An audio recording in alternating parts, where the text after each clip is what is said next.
Hare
क्षमा कीजिएगा।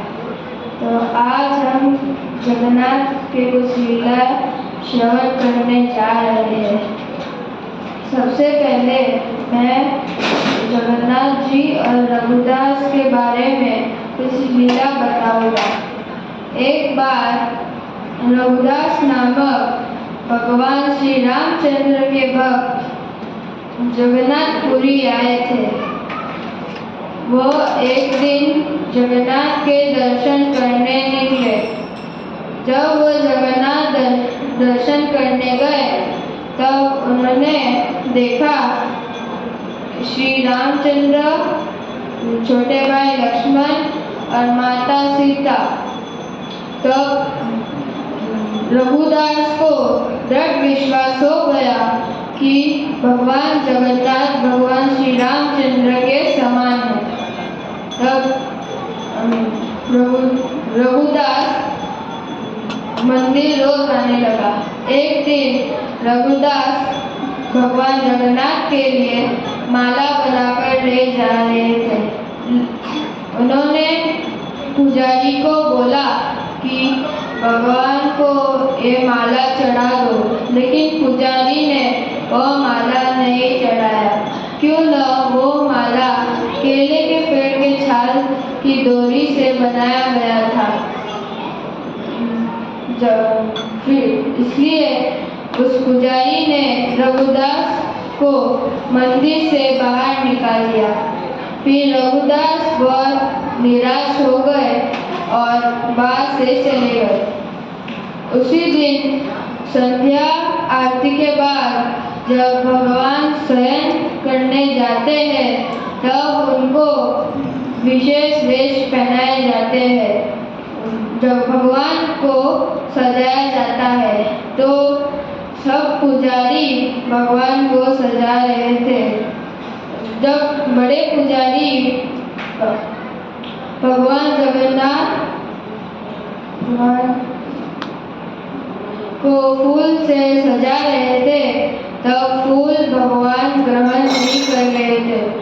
तब सब पुजारी और बड़े पुजारी को लगा कि उनसे कोई बड़ा अपराध हुआ है।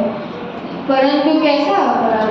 ये अपराध को जानने के लिए सारे पुजारी उस रात शयन मंदिर में किए और दूसरे दिन व्रत रखने का सोचे। जब सब लोग शयन करने गए, बड़े पुजारी भी शयन करने गए थे, तब सपने में बड़े पुजारी को जगन्नाथ जी का दर्शन मिला। उन्होंने जगन्नाथ जी ने कहा कि मेरा भक्त रघुदास मेरे लिए माला बनाकर लेकर आया था, लेकिन तुमने उसे मंदिर से निकाल दिया।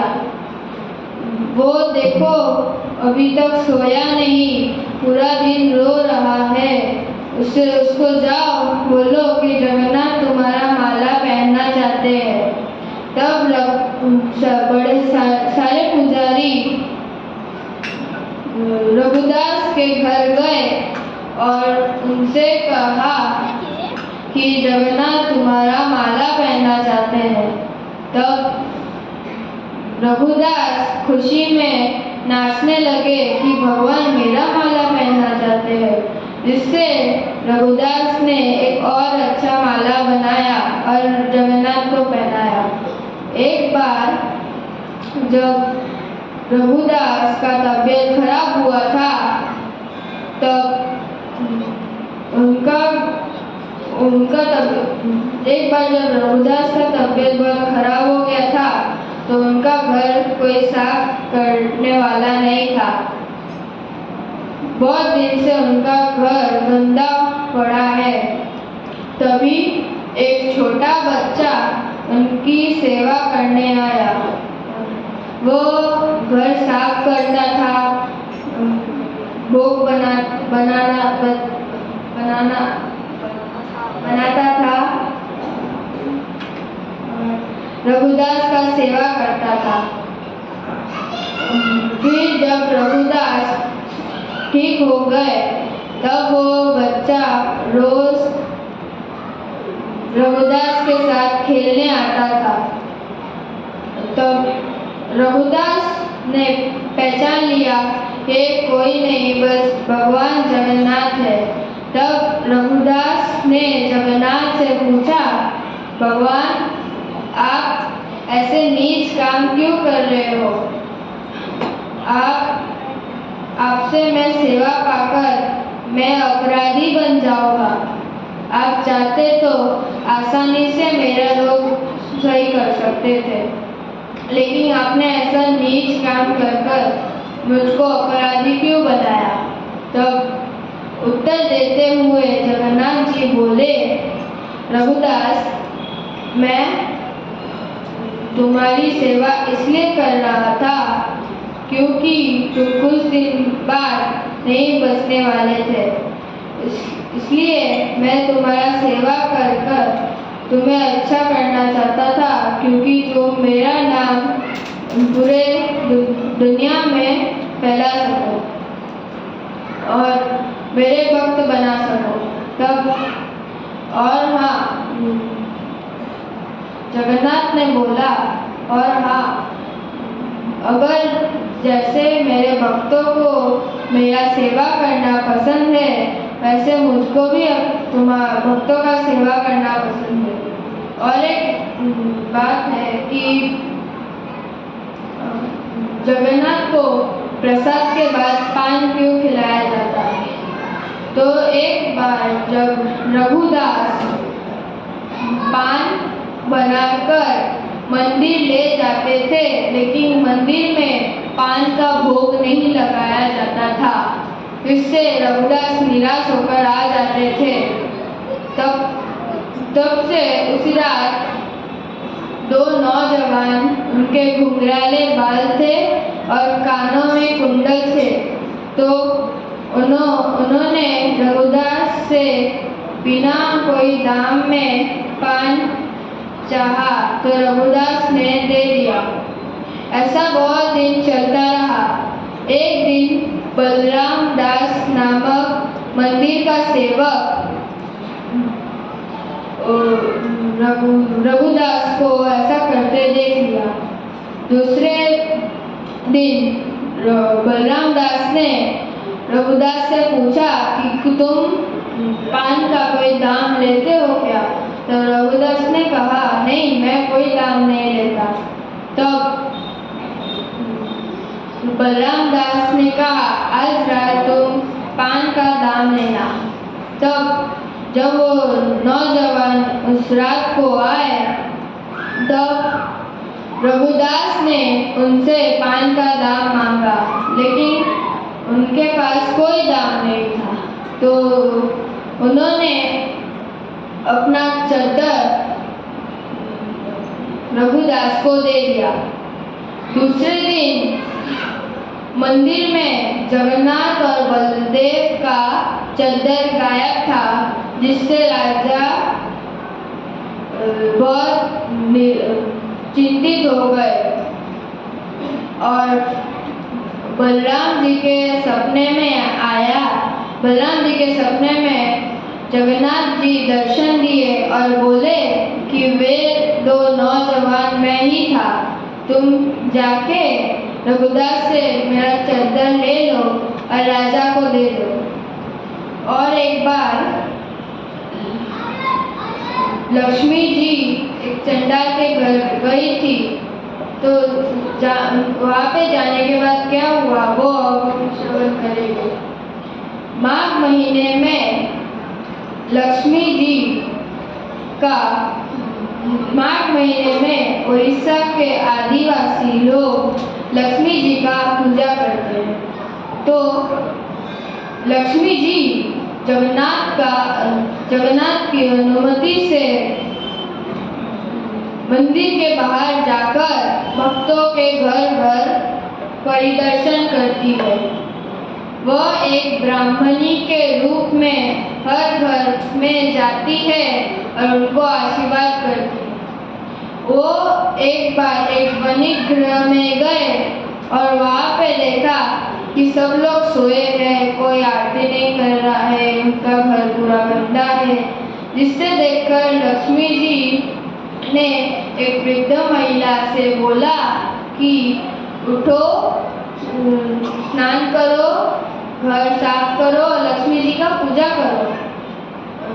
ये बोलकर वो वृद्ध महिला लक्ष्मी जी का बात अनसुना करके फिर से सो गई, जिससे लक्ष्मी जी क्रोधित होकर उनका धन दौलत सब ले लिया, जिससे वो लोग गरीब हो गए। फिर लक्ष्मी जी दूसरे गांव गई और वहाँ पे एक चंडाल के घर देखा कि वो लोग लक्ष्मी जी का पूजा कर रहे हैं, सुबह सुबह उठ गए हैं, घर पूरा स्वच्छ रखे हैं, जिससे लक्ष्मी जी प्रसन्न हो गई और उनको आशीर्वाद दी। फिर लक्ष्मी जी जब आ रही थी, बीच में उन्होंने जगन्नाथ और बलराम जी से मिले। बलराम जी देखे कि लक्ष्मी चंडाल के घर से निकल रही है, जिससे बलराम जी क्रोधित हो गए। उन्होंने जगन्नाथ जी से बोला कि देखो, तुम्हारी पत्नी रोज चंडाल के घर जाती है, वो लोग अच्छे से नियम पालन नहीं करते हैं। वहाँ से आकर लक्ष्मी जी हमारी मंदिर में कैसे प्रवेश कर सकते हैं? तब जगन्नाथ जी शांत होकर बोले कि जाने तो लक्ष्मी जी को, बोल देंगे कि अगली बार से ऐसा न करें। लेकिन बलराम जी तो सुनते ही नहीं। उन्होंने बोला कि अगर तुम लक्ष्मी को मंदिर में आने दिए तो मैं मंदिर छोड़कर चले जाऊंगा। जगन्नाथ अपने भाई के ऊपर प्रेम दिखाए और लक्ष्मी जी को बुलाकर कहा कि तुम अब से मंदिर मत आना। तब लक्ष्मी जी निराश हो गई। उनको शादी का एक बात याद आया कि जब जगन्नाथ जी अपने पिता से सहमत होकर कहे थे कि अगर मेरी पत्नी 10 अपराध भी कर दे तो मैं उसे माफ कर दूंगा, लेकिन जो भक्त लक्ष्मी जी का पूजा करता है, उनके घर जाके लक्ष्मी जी आशीर्वाद देती है, तो ये कोई अपराध भी नहीं होता। गुस्से में आकर लक्ष्मी जी ने जगन्नाथ और बलराम को श्राप दे दिया कि तुम 12 साल तक भूखे रहोगे। अगर खाना मिलेगा तो लक्ष्मी जी के हाथों ही खाना पड़ेगा। तब लक्ष्मी जी सारे धन दौलत लेकर सेवकों को लेकर चली गई। दूसरे दिन जब जगन्नाथ और बलराम भोग लेने के लिए बैठे, तब भोग आया नहीं था। बहुत देर हो गई, अब तक भी भोग नहीं आया। तब बलराम ने जगन्नाथ से बोला कि भाई जगन्नाथ जी, अब तक भोग क्यों नहीं आया? तो जगन्नाथ ने बोला चलो देख के आते हैं। उन्होंने देखा कि भोगशाला में कोई भी नहीं था। उन्होंने चूल्हा जलाने को सोचा, लेकिन चूल्हा भी लक्ष्मी जी गुस्से में आकर तोड़ दी।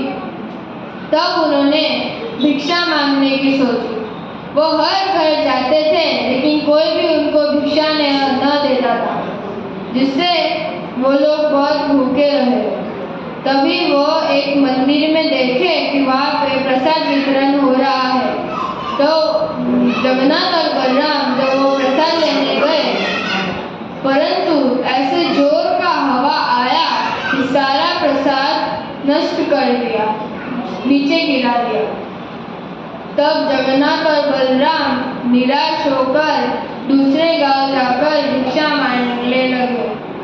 वो दोनों उसी चंडाल के घर जाकर भिक्षा मांगने लगे। तब चंडाल ने भोग देने के लिए मान गए। तब बलराम उस चंडाल के हाथों नहीं खाना चाहते थे, इसलिए बलराम उस चंडाल से कहा कि तुम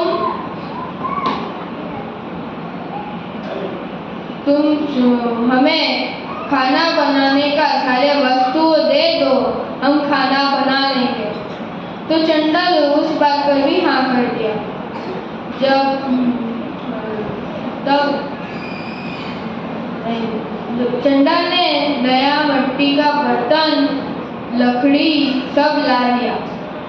तब बलराम जी ने जगन्नाथ जी से कहा, तुम यहाँ पर आग जलाओ, तब तक मैं स्नान कर कर आता हूँ। जगन्नाथ जी कितना भी आग जलाते थे, लेकिन आग जलता ही नहीं था, पूरा घर धुआं धुआं हो गया था। तब बलराम जी आए और देखे कि आग अब तक नहीं जला। वो जगन्नाथ जी को बहुत डांटे और खुद आग जलाने गए। जब बलराम जी भी आग जला रहे थे, तब आग जल नहीं रहा था, लेकिन धुआं और बढ़ रहा था। सब लोग खांसने लगे थे। तब जगन्नाथ ने बलराम जी से कहा कि चलो, वैसे खाना मिल नहीं रहा है, इस चंडाल के हाथों ही खाना पड़ेगा। जब जगन्नाथ और बलराम चंडाल के घर भोग पाए, तब जगन्नाथ ने बलराम जी से कहा कि इसमें लक्ष्मी जी के हाथों से बना हुआ भोजन का स्वाद आ रहा है। तो वो जब खाना खत्म किए, उन्हें लास्ट में पीठा मिला गया था, जो मंदिर में भी लक्ष्मी देवी देती थी। तब उन दोनों को पता चल गया कि इस घर में लक्ष्मी जी का प्रवेश है। तब बलराम जी ने जगन्नाथ जी से कहा कि जाओ, लक्ष्मी जी को मनाकर लेकर आओ। जब जगन्नाथ जी लक्ष्मी जी को मनाने गए और बोले कि अगर तुम कोई भी भक्तों के घर जाओ तो मैं तुम्हें कभी भी रोकूंगा नहीं। ये बात सुनकर लक्ष्मी जी प्रसन्न हुई और उनके साथ मंदिर चली। तब से लक्ष्मी जी ने जगन्नाथ जी से बोल दिया कि मंदिर में कोई ऊंच नीच जाति का भेद नहीं होगा। तुम सब लोग प्रसाद पा सकते हो। प्रसाद खा के सर कर हरे